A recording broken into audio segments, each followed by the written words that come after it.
Mobile smartphones have transformed our lives, as we all know, but of course they also make us much more vulnerable to cyber rorts such as identity theft.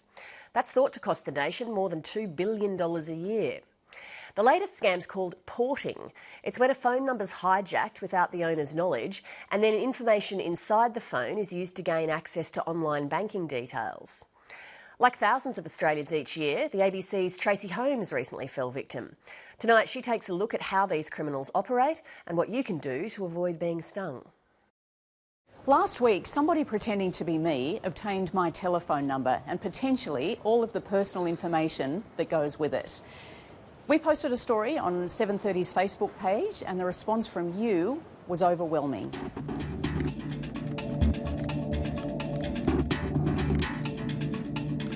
I got a text message through on my phone saying it was a PIN code that was being sent by Telstra.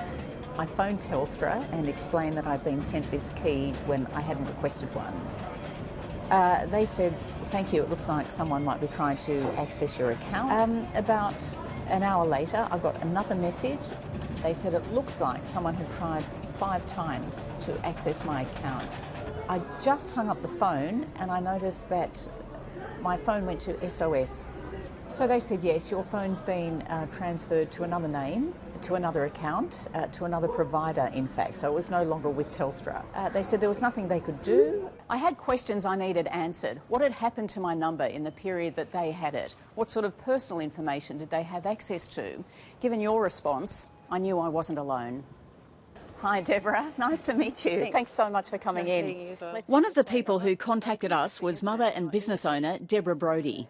People just need to know what they need to do to make sure that it happens as quickly as possible. And start changing things quickly. Yeah. Cancel everything. Yep. Yeah.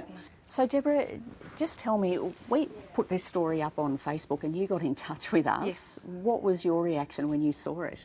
I was shocked. This particular event for me was very targeted. It was 5:30 on the Saturday of a long weekend. That gave them 72 hours where there was no security fraud access at the phone company. That gave them time to try and access the bank accounts and those sorts of things. So how quickly did you know that it was actually happening to you? So the message was at 5:34. I was on the phone by 5:35. The second port message came through at 5:36. So by 5:40 the number was cut off. And I was physically on the phone to the security team at Optus at that time. So it was within 4 minutes, so 4 or 5 minutes, and it was gone. The scammers attempted to reset Deborah's online banking codes, but her bank smelled a rat and froze the accounts. That was a win in the long run, but left Deborah without access to her money for 10 days. It was very, very quick, and it was very, very specific what they were trying to do. It was complete, full-on panic, ringing every single person I could think of that had any form of asset of ours, mortgage companies, banks, the phone companies. So is your situation resolved now? No, it won't be. Unfortunately, we're still unsure as to the security of the phone.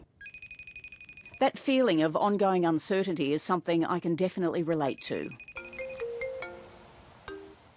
Hi, Tracy. Professor, how are you? Nice to meet you and sorry to hear about your experience. Yeah, thanks for that. David Lacey runs an organisation called ID Care, specifically established to help people whose personal information has been compromised. How commonly do you see this type of thing happen? We'd get between 10 to 30 calls like this a week. What we've seen in these cases is almost the crime unfold before your very eyes, which is what you've experienced. So these scams seem pretty slick. Yeah. Are they a professional operation? Yeah, it's certainly organised, and in some cases so organised that we've had instances where the criminals are aware that people are travelling overseas, know that they're not using their phone and are porting their phone before they're landing. What are some of the more dubious tactics that they employ? Yeah, so in I guess our metropolitan areas, and even as recent as yesterday, we were getting calls from regional parts of the country. We're seeing a link between mail theft syndicates and unauthorised portings. So can the telcos be doing more? I think we can all be doing more. The people doing this are defeatable. We can't throw our hands up in the air and say we can't do anything about it. We won't accept that. So I was told to actually put in a separate layer of security so that any time that I call in the future, I would be asked this extra level. Yeah. I was then told that the likelihood is no one will ever ask you that. Yeah. So what's the point? Yeah, well, I think that's a question that needs to be directed to the CEOs of the telcos. So let's ask them. Tracy, our process for high-risk transactions like the SIM swap transaction that you were involved with is to use a one-time PIN verification code so that we can be sure that the customer who is contacting us is exactly who they say they are. But you can't be sure because that's what happened. I got the PIN and I rang Telstra and the Telstra person said to me, oh yes, I can see they've tried to access your account 5 times. Be assured the system's working. As I hung up the phone, my number disappeared. The porting process is an industry-wide process and we are committed to working with the industry bodies and the regulatory agencies to find a solution. Well, criminals and scammers are becoming more active. So I'm just off to see the fraud and cybercrime squad to see what they can tell me.